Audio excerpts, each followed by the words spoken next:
tell me if I talk too loud in the microphone? No, I think you'll be fine. Okay. Yeah, yeah.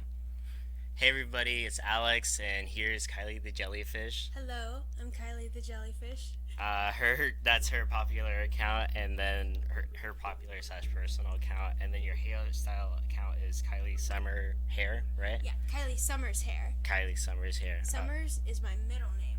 Cool. People think it's my last name, Yeah. but it's not. What's your last name? My last name is McNulty. I didn't notice, or I didn't know that for like the longest time, Yeah, up until like I mean, 3 it's my months ago. dad's.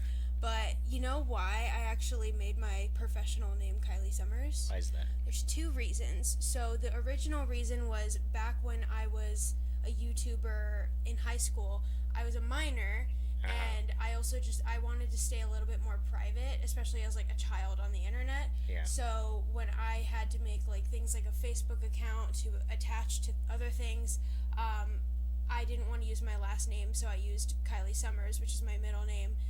And now everyone who followed me on Facebook thought that my real last name is Summers, which is fine. But the second reason is because if I ever get married one day, which I am engaged, my last name would change.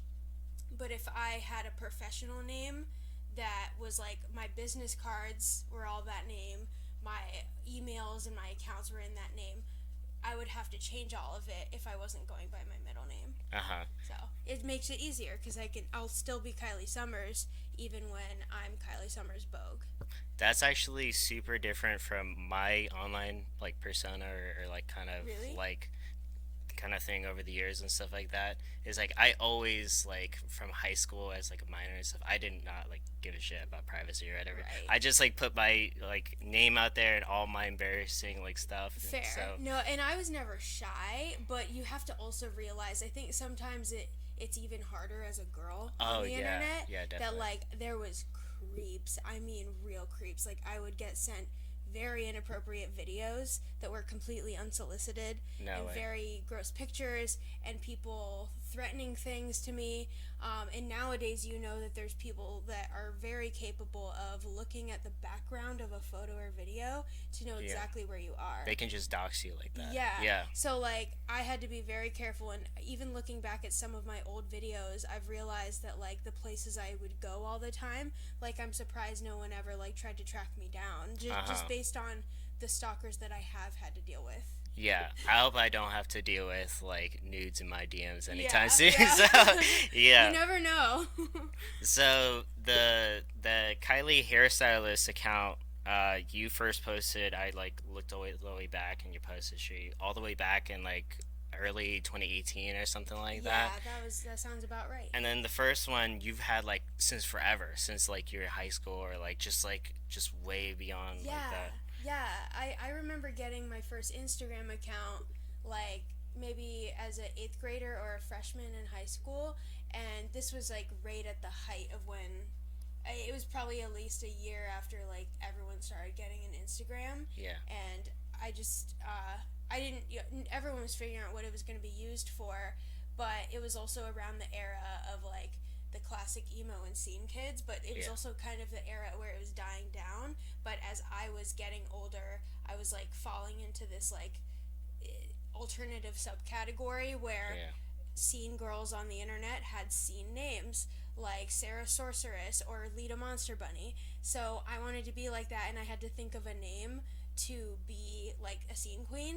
And my original name was Kylie Zombie Unicorn. Wow. Yeah, very imaginative. My first ever scene name was Kylie Zombie Unicorn, and now whenever I see zombie unicorns, which surprisingly I see them more often than a normal person should, I'm like, wow, like that was a cool name. I should have stick with it because the whole reason I'm Kylie the Jellyfish now is because in high school I made a video where I was cutting my scene hair with like a leg razor and like really cheap scissors, and I'd like shred up my hair, give myself layers, and one time I went so short that it looked like a jellyfish haircut. And funny enough that this was back in like 2014. Now there's a trend called jellyfish haircut. So Oh, I was way you're ahead of the trend. you're a trendsetter, yeah, Yeah. a trailblazer, yeah. Yeah, but actually there was like a guy in the hallway that I used to know, and he was like walking down the hallway, and I overheard him say like, "What did Kylie do to her hair? She looks like a jellyfish. Oh, he Like it just looks so pounced on that. bad." Yeah, And like, some other people were saying that, but not like trying to be mean. But I was like, it does look like a jellyfish. I might as well lean into it instead yeah. of letting people bully me or something. So I just took on the persona of a jellyfish. Uh huh. And then I also made a joke the other day, and I never realized this, but jellyfishes are pretty to look at, but you can't touch them. Oh yeah, damn, you're I was like, venomous. Holy oh, God, yeah. that's a good analogy. Yeah, actually, it's a funny coincidence because my friends gave me like a nickname as well as like it was a unicat or whatever like that. So Unicat. instead of like the unicorn Zombie this unicorn. instead of zombie unicorn it was just like all cuteness or whatever like Yeah, that. yeah, So yeah. so Super magical, super fluffy. uh, it also seems like a large part of your life and personality revolves around your hair. So I want to Yeah. kind of like dig deeper into that. Oh, definitely. So, who got you first into styling? I assume like most people got into styling because of like friends or family and stuff like that. Or... So it wouldn't really be friends or family for me. I really think it's another one of those things where I can think back to being so young and like enjoying styling my doll's hair, and I wasn't so much of like a wanting to braid my friend's hair all the time type of person, Uh-huh. but I had an eye for design where like my a lot of people have like a natural talent, or they're also bad at other things. I'm bad at a lot of things, but the Uh-huh. thing I can admit I'm really good at is like I have an eye for the fundamentals of design. So in any art category, I excel over like math, science, history, like Uh-huh. whatever it is.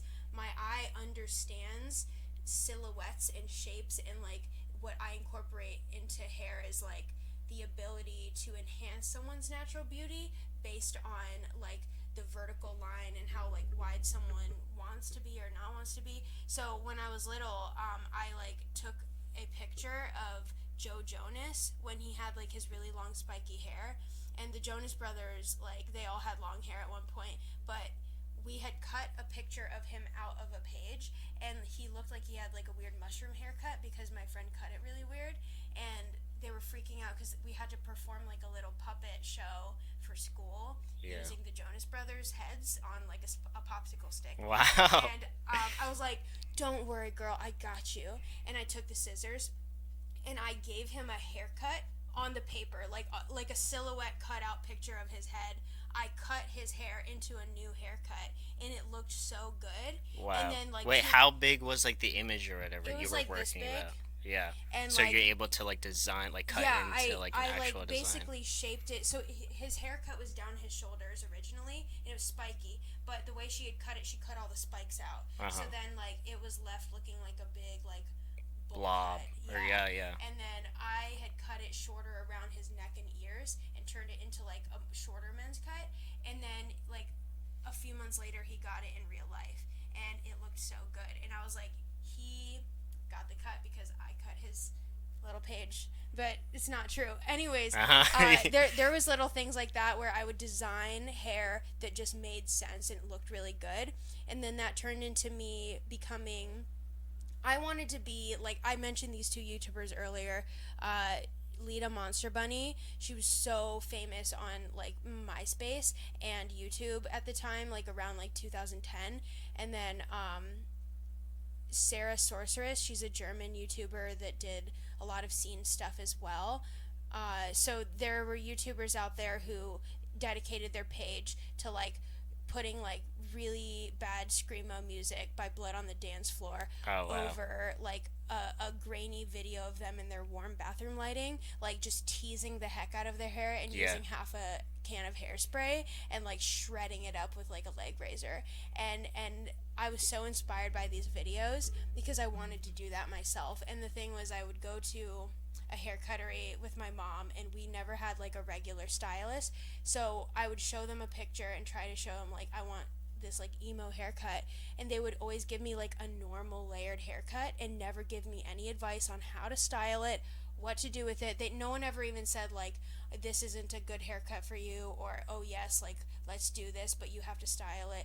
No one gave me any of that. So they would give me something I didn't like. I was too shy to say I didn't like it. I'd go home and cry, Uh-huh. and then I would take my own scissors and cut it myself until I liked it. And Wow. so I would do that. As I was getting older, the more I got better at it, I just understood how to do hair right away, because I'd pick up a piece and I'd cut it if I didn't like it. So over time, of course, you're going to learn, Yeah. right? So I think it just started to become very natural and very organic for me, and it caused me to have friends want me to do their hair. So I started doing friends because they saw how good I was at my own hair, and that Uh-huh. also came down to like coloring as well, because I got a lot of advice from YouTube. Like Guy Tang, I watched all his videos on how to do hair color, and that was like my beginning of cut and color. Wow. So, I saw a couple of videos of yours. What is it? When you went to college, you actually had like a lecture on the difficulties on like silver, having like silver Yeah, hair and that stuff was a like that. college. That was from like one of my few college classes I ever took. Yeah, Yeah. and then even earlier than that, I hate my bangs. There is like a small like ramble, like kind of like Yeah, video or I think I whatever was like like that. really upset in that video about my bangs. I was just dumped, and I was like, these are my breakup bangs, and Yeah, then like I was just like depressed, and like it was a whole thing. it just seems like the way you present your hair sometimes really reflects your mood and your state in Oh, life a lot. definitely. So I don't know if you want to pontificate up on that like a little bit Yeah. or Yeah, like. so I actually wrote this down because I was really passionate about it. So, my passion for hair, I find self expression to be one of the greatest human experiences, and I want to help people find a way to be most comfortable in their own bodies. And one of the easiest way to reaffirm your identity is through hair, because hair is like liquid. It's so manipulatable. Uh huh. You're gonna grow it, you're gonna cut it off, like the way it shapes you. Like, for example, if a goth girl wore just a colorful outfit or like PJs and no makeup on, her hair would tell you that she's still goth. Uh huh. Like it's kind of one of those things where you can show so much more of your personality through your hair than anything else, because you can't really take your hair off unless you have a wig. Yeah. Yeah. Yeah. But it's also like one of those times where, or there are certain times in your life when you're like depressed and out and about, and it's like so weird how your hair kind of like reflects kind of the way Yeah. you're feeling sometimes. It's like when you're down and out about like life and stuff like that, sometimes you like it's like all in a bunch or all scrambled up and Yeah. it's like just all over the place and stuff like I would that. change my hair depending on like what kind of crisis I was in, for sure. Uh-huh. I've gone through so many eras of hair, but it's also kind of cool how when I try to think back to a time in my life when I'm trying to recall something that was happening, I remember I had blue hair at that time, so that was also around the time this other thing happened. Like, Uh-huh. I actually, in my brain, I differentiate periods in my life with what cut and color I had at that time in my life. Oh wow. Yeah. Dang, that's crazy. Uh huh. D- Like if you told me like 2016 November, I'm like, oh yeah, that was the time I like tried to bleach my hair and it was like super orange, and then it took me until December to get it silver. Yeah, dang, that's Yeah. crazy. I've always had my hair like always like different kind of shapes and Yeah. I've actually never had it like different colors and stuff. Never like tried that before Oh, you or should something like totally that. try that. It's But so it's fun. like I've always loved my hair like long and just like out and stuff like that. And so Yeah. I can kind of identify with like there's certain periods of life is like oh this is when is like the best times of my life or the worst times of my life and stuff like that. And so I think that's like just a really fascinating like idea to kind of like pin down on Yeah. or whatever. It's also interesting because I experience life with my clients who are sitting in my chair, Uh huh. and you think about it in long term. Like, so imagine I've been doing this for 30 years. I have a person in my chair that's been loyal for at least that long. Yeah. I've seen them graduate high school, graduate college. I've seen them meet their partner. I've seen them get engaged, get married, have babies. I saw them go through a divorce. I saw them when their parents died. I see them get diagnosed with whatever illness. You know, like people, like if I end up doing this until I'm 65, I will experience life with the people in my chair, and through those times that they're going through their ups and downs in life, their hair changes. You have a baby, your hair falls out. You like change a job, you get a new haircut to look more professional. You realize that you're going gray, let's dye your hair now. Like I Yeah. mean, I help someone reflect their own life changes through their hair so that they can help themselves sort of like fit into how life changes them. Oh, that's really poignant. Yeah. By the way, have you noticed gray hairs yet or whatever before? In Or my hair? in your hair, yeah. I've seen two grays on my hair. Oh They're both no. like around the top. And You're at the edge of you're at death's door or whatever I you know, say. I know, Yeah. yeah, it's coming for me. But you know what? I actually really like gray hair. Whenever I dye my hair silver, it's really the hardest thing to dye. It's the worst color to dye your hair because you have to bleach it to oblivion. But it Can you looks the give best. like a thesis on what like your previous video like the college like Yeah, like what that was present? all about. Yeah, what that was all So about. basically, the science of hair is that the darker your hair is, the more levels of lift you have to get until you get to white blonde. And silver is actually white blonde with a toner on it. So when you want fake silver hair, you're actually asking for blonde hair with a toner, and toners fade. So it's really high maintenance.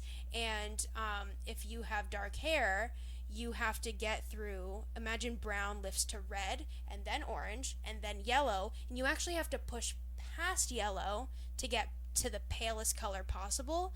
And at that point, most people's hair won't even feel good anymore. It's like gonna break off if you're not careful. Jeez. Depending on a lot of factors, like how weak someone's hair is naturally, and if they've dyed it a lot before, or if they use heat on it. So you really have to dedicate yourself to changing your hair that much. And I've definitely experienced a lot of breakage in my lifetime. Like I've had my hair down to here, down like past my chest, and then it like broke off up to my chin because I bleached it too much. Oh, It's jeez. happened a lot where even right now I actually have some pieces that I guarantee I did not cut that short and they're there. Oh man. But I live with it because the thing is, my healthy hair is too oily, it's too flat, and when I put curls in it or shape in it, it doesn't stay, it falls flat. So if I were to like compare my colored hair to my natural hair, I can do more with my colored hair because I've learned how to style it more. Like I prefer the way my hair feels when it's a little damaged because that texture, that grit, if it's too dry, I'll just add oil. But if my oily hair is too oily, dry shampoo is just gonna like make it feel grosser. Yeah. So I'm fine with my damage. I'm fine with messing my hair up because at least I have fun. Do you feel like do you plan on like continuing to like dye or like kind of change up like your hair and stuff like that even into Yeah. like just elder days and stuff like that? Oh yeah. I actually have a really interesting ability to see my future. I'm not like a You're medium not or you're not anything. clairvoyant or I'm whatever. not That's like what. not that I know of, but I do. I'm very like probably spiritually attuned to my own self in all forms of who I am. Yeah. And the best way I can describe this is like when I was in fourth grade. So how old was I? Like 9 or something, 10. I remember telling my friend we were at the playground. You're gonna playground. die in 10 days. It's like, no, True. good.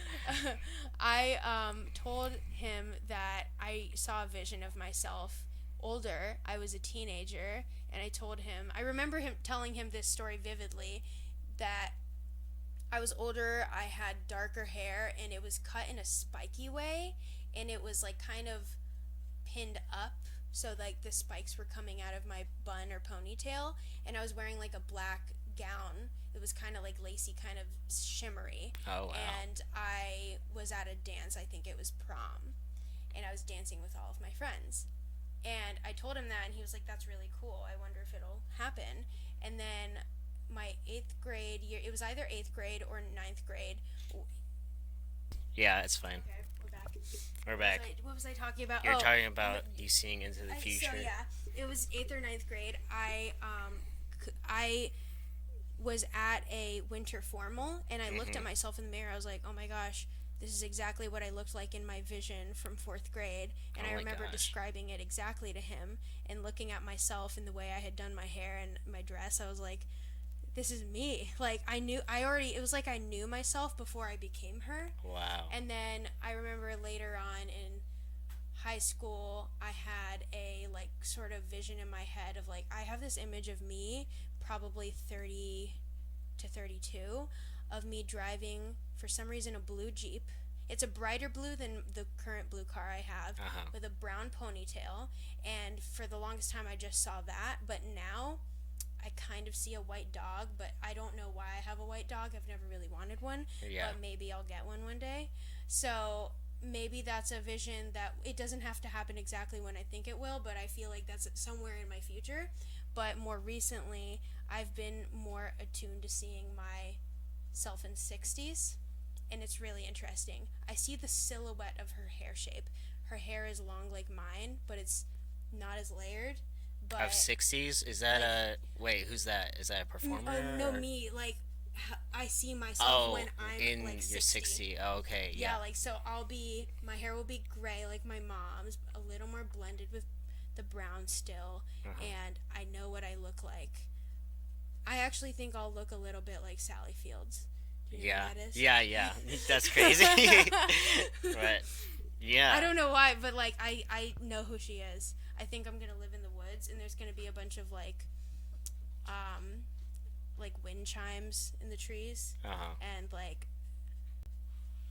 stained glass. Wow. Yeah. What do you think all this like spiritual, I don't know, these visions could mean, or like why I do you think think they come to you or something like I that? don't know. I think that time is a construct, and I think that we're living in a place where everything exists all at once, kind of like that movie. Yeah, yeah. Where I mean, I think our souls will just always echo through time in some way, shape, or form, and that our souls will like fracture into a million different versions of either ourselves or even other realities where maybe I'm like a whale in another reality. Uh huh. I hate whales though. I don't know why I thought of that. Yeah. Yeah, I'm terrified of whales. Why is that? They're too big. Are they too big? Yeah. You think one will like just plop out of nowhere and crush you or something like Yeah, that one day? well, the fact that there's dead whales that explode, Oh, yeah, yeah, those videos like are freaky as hell. just knowing that they're out there exploding on beaches and dead, and then I don't know, whales always look dirty. Like they always have barnacles on them and stuff, and they look like too big for their own good. Oh man. They're just out there, and Don't drag on them too much. They're spiritual animals as well. they're It's great. like they're I great. know they're great. I know that they're a good animal. I'm glad they're there, but they can go mind their own business. Yeah, that's great. They don't need to be anywhere near me. That's cool. But like with like your hair thing or whatever. Or actually, no. Let's actually go back. You mentioned like clients and stuff like that. Like, Yeah. where do you work at? Like right now or whatever. I work at a company called PR Partners, Uh huh. and I work at one of their locations, but they're a really small local company where there's like 17 locations in the immediate area, all spread throughout different towns. And I also work at the academy that they have. So Uh I huh. take clients full time at the salon I work at. And I was an assistant there. I started at 18. I've been there for 6 years. Wow. And for 2 years, I've also been teaching, got my teacher's license as well, so cosmetology and teaching. But I work at the academy, and I specialize in teaching students cutting. Even though I do cut and color, my specialty is cut and color transformation, so edgy cuts, edgy color, like vivid colors. Anything weird is what I'm into, but I do have like normal clients with normal hair. What I mean by that is like natural colors and bobs that aren't mullets, you know? Yeah. Yeah. So I do everything, but I think I like teaching cutting more because it's a lot easier to explain that over trying to wrap someone's head around pH level and chemical shifting and trying to describe. Oh, also like skin diseases. Uh huh. In cosmetology, we have to learn a lot of like little bit of medical stuff and a lot of like chemistry. Uh-huh. And it's boring to have to teach all that, even though I'm really good at it. Like I understand all the pH stuff and the primary colors and stuff. But I am better at the cutting because it's so visual, and I treat hair like sculpting clay. Yeah. Like you're building a sculpture out of the hair. So how'd you get like your job in the first place? Was it like through a reference, or did you have Yeah. to like go through like trial or some kind of thing, or? So I had originally worked as a receptionist at Hair Cuttery for a while in high school, and Uh that huh. was really just to get discounts on products because I was doing my hair so much that it was falling out. Uh So huh. I was just doing that for fun, thinking I was going to be a graphic designer, and then I realized I would have hated that. So I was already doing hair. Like I was doing all my friends' hair, I was doing my own hair, and I worked at a salon where I got to observe professional hair be done. So I started getting a grasp of like, I could do this. Like, this is something I can see myself enjoying. Uh huh. But I didn't want to do it there because hair cuttery, not really dishing them fully, but like they have a reputation for like being a lower quality salon, and that's only because they hire a like wide variety of people of different education in hair. Like they I don't mean, necessarily have their own education program. they've Whereas, fucked up my hair like tons of yeah, times and stuff yeah. like that. But I Where will if I say go to like a specific salon, like I know a person and stuff like that, exactly. it's So like that's better the kind thing of where thing. So. some salons like boutiques like they're more personalized where like the some salons they're not going to hire you until you're an apprentice there for a long time because they want to make sure that you learn their ways and Mhm. how to be a personable stylist that can like cater to the client's needs, Mhm. whereas hair cutter is kind of more like a one-stop shop where there are amazing people that work at every single location, but it's a mixing bag where you never know who you're going to get because it's really not that kind of one-on-one experience. They're not taught to like sit down and consult with you for 15 minutes to make sure you really understand what's happening to your hair. So how'd you get to transition into like your current job at such like a young age and stuff like that? Yeah, so I was a senior in high school working at Hair Cuttery, and my best friend Sam, he picked me up that night and he was like, I have a proposal for you, a proposition of sorts. And I was like, what is it? He's like, my hairstylist wants to hire you. And I was like, okay. He handed me a card and he was like, so my hairstylist is like this British hair god, and he like is really good at hair and his shop is cool, so I should bring you by so you can meet everybody. And so I came with him to his appointment once, and I met Marlene, my manager, and I had a consultation with her on color. I wanted her to fix my messed up hair. And so while talking to her about that, I was telling her how I do my own hair and I love doing hair and how I do all my friends' hair and I put it on YouTube. Yeah. And both of my bosses, like now, they were both really impressed by all of that. So Marlene turned it into an interview without me realizing it. Like I was Uh huh. sitting in her chair asking her to do my hair, so consulting as a client, but she had took that as an opportunity to like turn it into a I should hire her Uh huh. situation. So by the end of my consultation, she gave me a quote on like if I want to get my hair done, but she was like, "Honestly, I wouldn't even say you should come and get your hair done with me. I think you should work here. And then once you've been working here long enough, you could just get your hair done for free." Uh huh. And I was like, "Oh, okay. I'll come back." But my parents told me that I had to wait until I had graduated high school because it is an apprenticeship. And an apprenticeship isn't just a normal job. You're working towards a career. Mhm. So it would distract me from finishing school, which I totally understand. And even by the time I graduated, they told me that I should also go to community college as a backup plan just in case. And that was great advice because Yeah. for the 2 semesters I did spend at community college, I learned a lot, and I think that it helped me with communication skills. Yeah. Definitely. You're kind of my third one. Yeah. It's like very interesting how like your personal life and like your online persona, like there's like the Venn diagram is just like mashed in together and stuff like that, just very evenly or whatever like that. But I'm wondering if there's like any like, do you feel like sometimes on social media you have to like heighten your persona online, or like if there's like something like different about you like when you're like in front of a camera and stuff like that?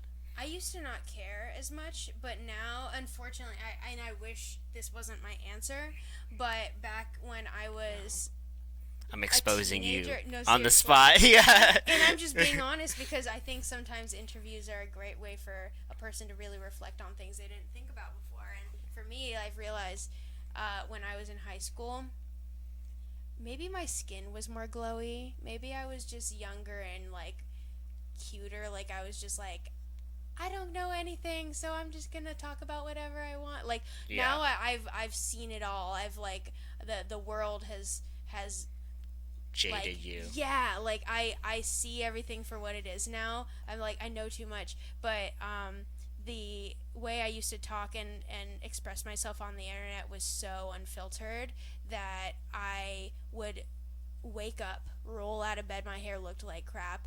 I would be in my PJs and I would just talk about something stupid for 20 minutes Just flip and on then the camera and yeah, and just then yeah. post it. It would be like 2 a.m. and I'm like in my bathroom slapping hair dye on and Yeah. not even caring about what I look like. There was this one video I woke up really late at night and I was covered in blood because I had a You really had a bad nosebleed. nosebleed. That was one Yeah, of I those saw infamous that. I videos was like, where "Holy shit! What the fuck?" so You look like you're a murder victim I and stuff know like I that. There's woke so up. I'm much like, blood. what? And then So you were recording yourself. I'm having the shittiest day, guys. It's yeah, like that's that was crazy. another one of those where I was like literally I was in my sleeping t-shirt and underwear and I even had to like blur out like parts where I was moving. Uh huh. So I was like I'm just in my PJs right now. Like I just rolled out of bed and my nose won't stop bleeding and I'm tired. I was like sleep deprived. I had like a test the next day or something. I was like there's no way I can sleep when I'm trying to breathe through blood, so I'm gonna film instead. Uh huh. And I posted that thinking nothing of it because I actually got a nosebleed today, a pretty bad one too, and I get them all the Hope you got time. that footage. I did not. Yes. I didn't even think about it. But back in those days, like I just wanted to show every part of my life because now I'm lucky that I can go back and see who I was back then because a lot of us, we don't really remember how we were at a certain age, Mhm. and the older I get, the farther I'm going to get from remembering all those things. So going back and watching these funny videos of me filming my nosebleed at 3 a.m., it's going to be cool because that was just such a raw part of my life, Mhm. like is who I am. Now, when I try to post something, I get a little bit anxious about not wearing makeup sometimes. I get more anxious about like wearing clothes that fit me right, and I like think about lighting. Like if the lighting is bad, I can't even film. Or like if it's nighttime, I'm like I can't find a good window to like prop my phone up and like have good lighting like that. Yeah. It's so silly the little things I care about now, but it's also because of a different era of content creation where the people that really are getting noticed. It's not that it's all about getting noticed, but I mean, why else are you posting things? Um, that you want it to be attractive. Like you Mhm. want it to be appealing. You want it to be something like that people are striving for. Like I think for me, the part of me that people liked on YouTube was I don't know, little girls were like, I want to dress like her one day. Yeah. So I wanted to be that sort of monster high doll in real life for people because I definitely looked up to people like that when I couldn't figure out how to put it all together. Well, like, are you mostly focused on like Instagram or YouTube or like what kind of projects are you working on, kind of thing? I'm still really enjoying my path in like my physical career, like doing hair every day. I'm actually flying to Miami at the end of the month to go to a really expensive hair show. Oh Like it's wow. not a hair show, it's a class on like razor cutting, and then I'm going to be like the go-to guru for razor cutting for my salon, so or for my entire company. So anyone who needs a razor class, I'm going to be the educator, and I'm really getting into it. Like just getting into education, getting into working with this company, and then eventually maybe expanding. Like I'm going to wait until I mature a lot, and Mhm. years later I'll probably think about working on my own salon, or not that I'm planning that right now, Yeah. but all I'm saying is maybe because I'm enjoying it and I think I'm really good at it. But YouTube and Instagram will always come into that because utilizing social media as a platform to get your work out there is basically the only way to do it right now. There's no other way to share your work with such a large audience. I mean, we are so lucky to live in a time where all these platforms are available to us. Like, all we got to do is upload and we can get whatever we want out there. Yeah. So I am going to continue with YouTube and Instagram, but it's a little harder to do YouTube right now. I have to dedicate more time to like editing, Uh-huh. and it's not what I'm into right now. I have a feeling like give it 6 years, there'll be a new platform that I'm gonna be flourishing at. Yeah. I don't know if TikTok is it for me. I'll let the Gen Z get it, and then See I'll be where it back one goes. day. See Yeah. if they pick it up and Mhm. stuff like that. How do you feel like? Do you have like a story of like one of those times where like somebody kind of reached out to you and like they assume like something of you one way, but then that was like kind of offensive to who you actually were? So it might be a little off of what you're asking, but I'm dealing with a current situation. I feel Oh, breaking news! Oh, I Jesus Christ! feel weird calling it like a stalker situation, but it Uh kind of huh. is one. So and oh, they are probably gonna see this, but Oh no! um, so This is to you. this oh man, this is just sad. So this person was catfished using my pictures on a dating app. A person had stolen my photos and they used them on the dating app to lure this person in and befriend them and have a relationship with them for a long time. Wow. And then when it came to the point where a friend, like, they kind of had this whole catfish scenario in their head where like, we're gonna have to figure out who this is because clearly they're not like FaceTiming, it didn't make any sense. So their friend reversed Googled the images that this person had used of me, and they found me. They found my account. And this person then realized that I'm a whole person with content on the internet. I have so many videos of myself, I have so many pictures of myself. Uh huh. So they had reached out to me saying, like, hey, this person is stealing your videos and or no your pictures and using your face and had a relationship with me and they broke my heart and they're so stupid and I was like, oh my god, I feel so bad for you, I'm so sorry. And they Damn. were like, I'm so sorry for you that someone would ever do this to you. And I was like, yeah, like it really sucks. But then there was something off about them where they like kept saying things that were almost too obsessive or too like There was a turn in the there was a turn conversation. there where clearly they personality wise there's something off where I'm never judging someone with like a mental illness or a disability of any kind, and this is separate to that. But Yeah. I think that with me being very clear about I was not interested in talking to this person that much, and I'd fall asleep and wake up to 50 messages of them Oh. going on a whole rant about how horrible of a person they are and about how like, oh, I'm so annoying and I'm so sorry I keep messaging you, but I love Jeez. you and I'm obsessed with you. And like it would go on like a roller coaster, up and down of like Wow. different mindsets. And then I would confront them about it, like, hey, I'm sorry for whatever you're going through. Like, I'd be really nice about it, but I'd be very clear, like, hey, I am not interested in this much interaction with you. I am sorry that this happened to you and that you fell in love with someone with my face, but I am not them, and you cannot message me this much. Like, I would prefer that you don't talk to me this much, and like, because it was bothering me. After Yeah. a while, I would like be with a client and they'd be calling me 5 times, and so I blocked them after I had let them know. I didn't block them cold turkey. I told them why I felt this way about them, and that they needed to stop because it was making me uncomfortable and it wasn't fair that they came into my life. Should we just turn this into a podcast at this Yeah, point? we'll put it as a podcast, but I think So we got enough visual elements yeah, to just like disperse yeah. it all throughout. So yeah, like this person, I eventually blocked them, and then they had contacted me on all of my other platforms somehow. So Instagram, Facebook. Somehow they got my number. They call at work almost every day, Oof. and so this has been actually going on for over a year and a half now.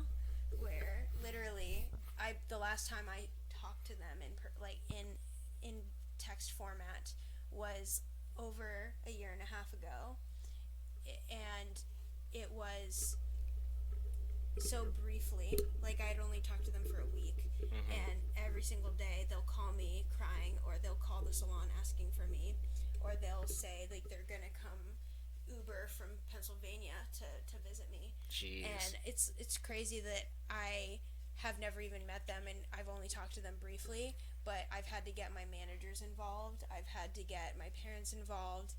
That's not even my only scenario. I've had another person that I had to get my managers involved with, like a stalker. Stalker kind of Yeah. situation. Yeah, another person that was very obsessive. Wow. That's really crazy. But it's like there's like only so much you can do to like avoid kind of like get garnering that kind of You're attention. putting That's yourself like out there. yeah, I mean, yeah. I have so much of my life out there. I was also going to mention the Ukrainian foot porn. So, What? so like someone else had messaged me a picture where there's this Ukrainian foot porn site that someone had taken every single screenshot of my foot from every video in my channel. Like, let's say I'm going to the beach that day, Uh-huh. or whatever. Like, it'd be something so little, and it would be like a glimpse of like my foot, or a There's like glimpse five of, pixels or something yeah, like but that. or it would even be like pictures of me where like my cleavage slips for a second, or like a butt cheek slips out, and Oh it'd be my something gosh. so little, like everybody, imagine every girl in the world has like a picture of them somewhere, where there's like, it's a normal picture, an innocent picture with friends, but you just so happen to have like a little bit of cleavage, but they would zoom into it and Uh huh. crop it, and it would be just that, so it looks like a really provocative photo of me, even Yeah. though it was something so simple, like I'm passing by in the camera and like a butt cheek slips out. It's so Yeah. little. And they had so many pictures, like 50 pictures of like little things like this, Mhm. all over this website where they had made a profile of me.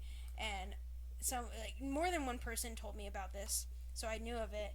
And I actually never actually followed up and got it removed. It's still there, I think. Ah, that sucks. But I don't even know what it's called anymore.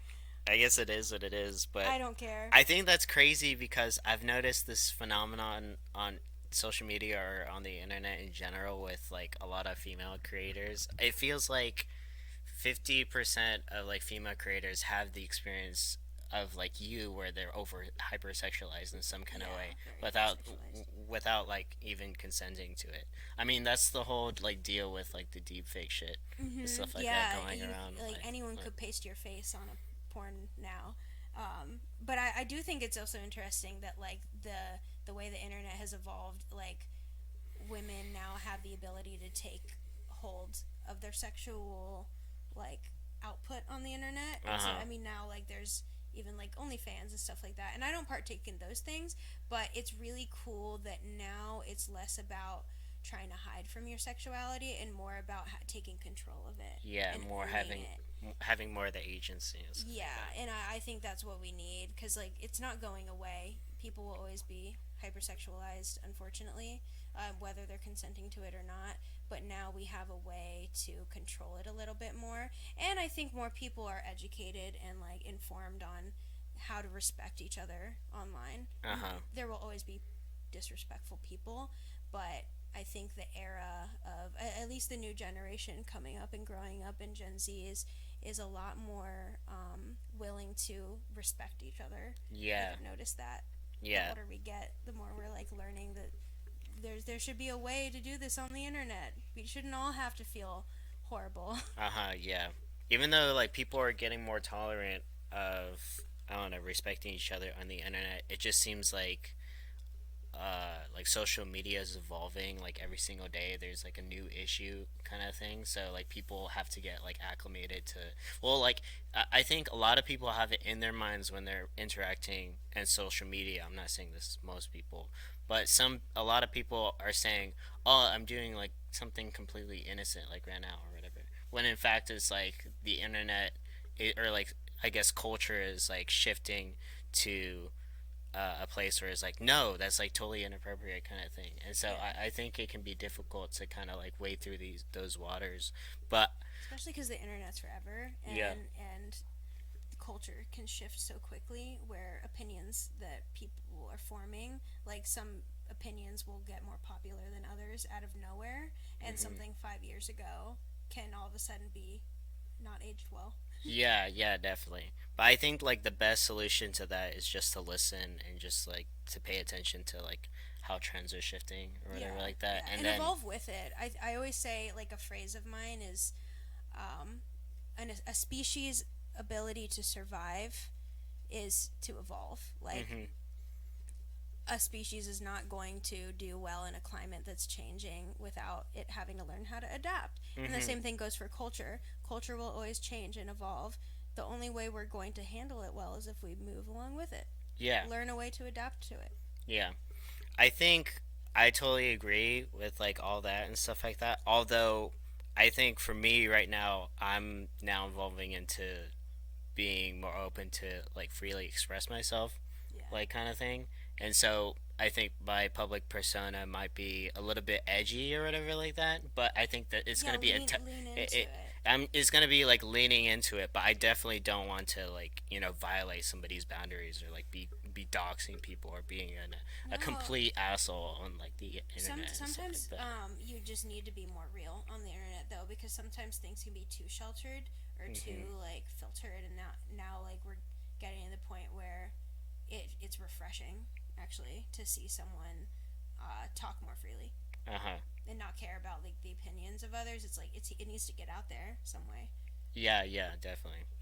So I think this is like the last point that I have for the interview is that how do you feel like you've evolved as a person like in like recent times and stuff compare like if you're thinking like back to oh this is who I was back in high school and this is how I've grown up Mm-hmm. into like this adult with like this budding career and stuff like that and all these opportunities, what do you think are like the most like poignant things that come to mind or whatever?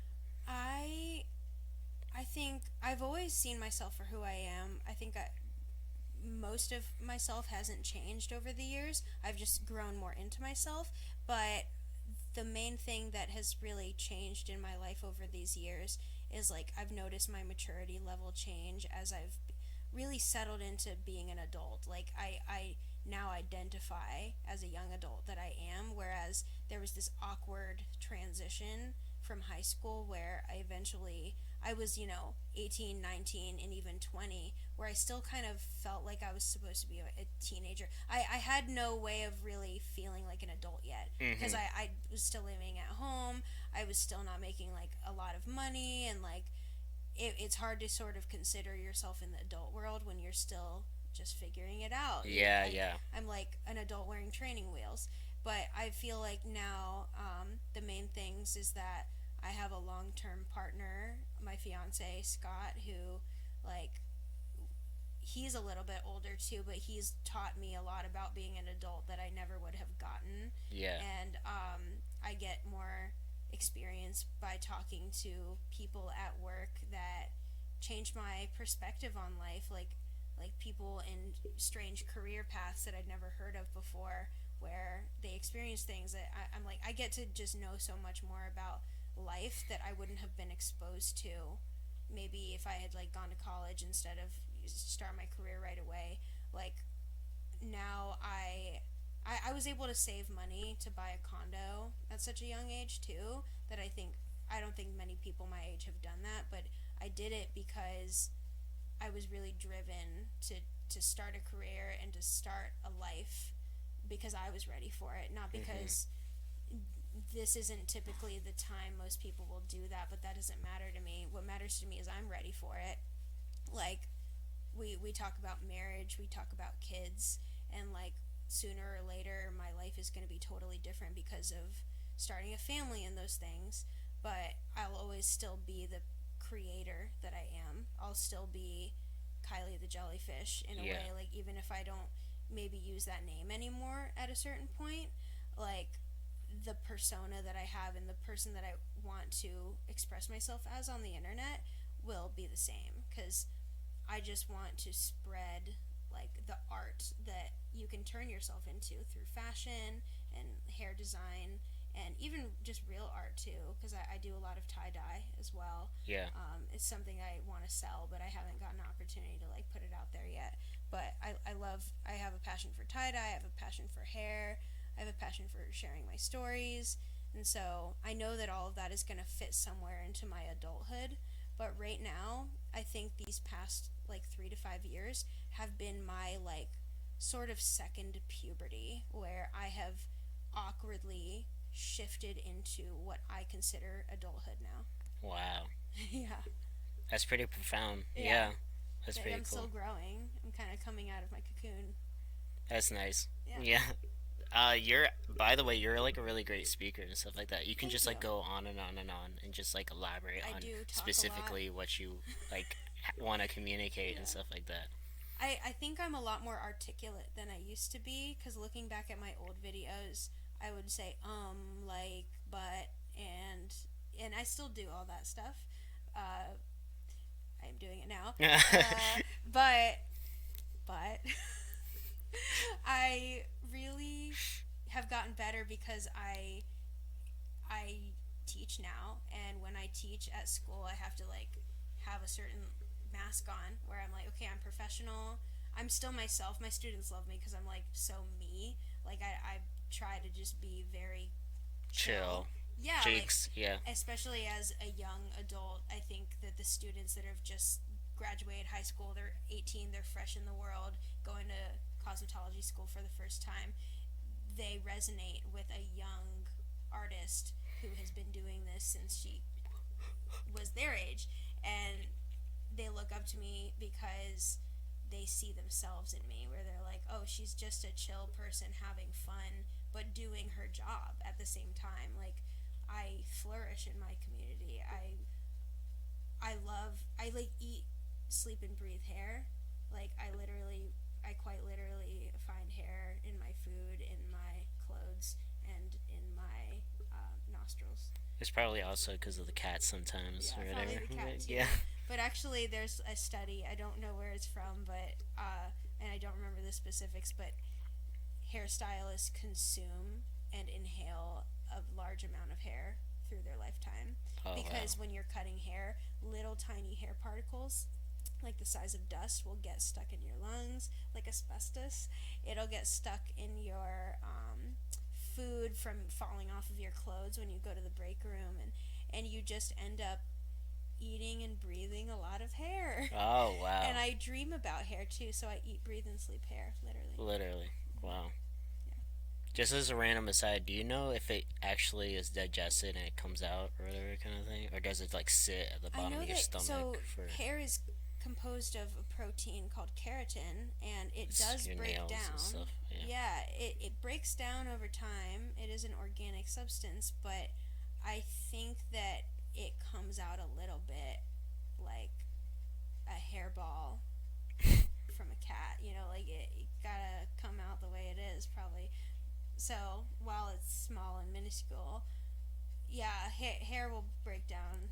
You're saying you have many hairballs every day, or whatever, Yeah, from all the no, hair I you don't split interact it with, up. I from your probably. clients here, just your cat and I everything. also get hair splinters. They're very common. Like Really? splinters of hair that are sharp ends. Like the hair will be cut at a They'll slight poke angle, you. and then yeah, the coarser, the straighter the hair, the more it's like a literal splinter, and it'll go straight into your skin. And we have tweezers at work, and we have to pull them out sometimes. Oof. So barbers get worse because they're tiny, short hairs. But I'll find hair splinters in my ankles from like my socks when the hair falls. I'll find them like in my shirt, like literally poking my boob because it's like goes straight into the it straight into the fiber of like your clothing, like it drives straight into your skin, and it's like a weird Jesus. like needle that just pokes you. And so we have plenty of things to remove those at work, but people Wow. don't realize it's real. It like imagine having a stranger's hair inside of your skin. Yeah. It's just awful. That's so morbid to think like about. like who gave you the permission to insert part of your DNA into my being, my literal physical being? How I dare guess you? I So guess it gross. comes with the profession or whatever. Yeah, it's very disturbing. Yeah. Well, thank you for talking with me on this You're fine welcome, Alex. night or whatever, 10:30 p.m. or whatever. Isn't it funny? Like we're cousins. I don't even know if we Uh, mentioned that on this. yeah, we are cousins. Are we second cousins or Second something? cousins, because your mother is my first cousin. Yeah, I always get like the family stuff, like all the names like mixed up or Yeah. whatever, or like the designations or whatever. But we're cousins in We're spirit. cousins. Yeah. We were also the closest in age. Uh Our huh. mothers were pregnant at the same time. You know what? I have the weirdest memory of you. I think I was like at, I guess, like a family function or something like that. Maybe I was at your old house or something like that. But I have this weirdest memory of you sharing your iPod with me to listen to music or Yeah. some shit. And it Yeah. was like the cutest little vignette of like, oh my Of gosh, us. I was like, I'm so glad we're friends and stuff like that. So Yeah, we definitely grew up together. There's probably a lot of memories that I'm trying to remember. it's just like blanking That's out and that's stuff like that cool. because it's It was mostly definitely like, an iPod Shuffle or my DSi. yeah. But it's like it's great to reconnect after like all these years I and stuff know like that. we've grown up so much and we're back again. Yeah. Well, thank you for being on I guess my podcast now. You're Yeah, the first guest. Thank you, you're welcome. Kylie. Thank you for inviting me. This was a lot of fun. Yeah, thank you for coming on, Kylie the jellyfish. Not Kylie Jenner. Not Kylie Jenner and Kylie. I would nominate you as like a hair expert at this Oh, point in my thank you. mind. Yes, So the hair expert jellyfish, the Kylie. yeah, it's a long convoluted name that I made up at the end, but thank you. Okay. Bye. Bye.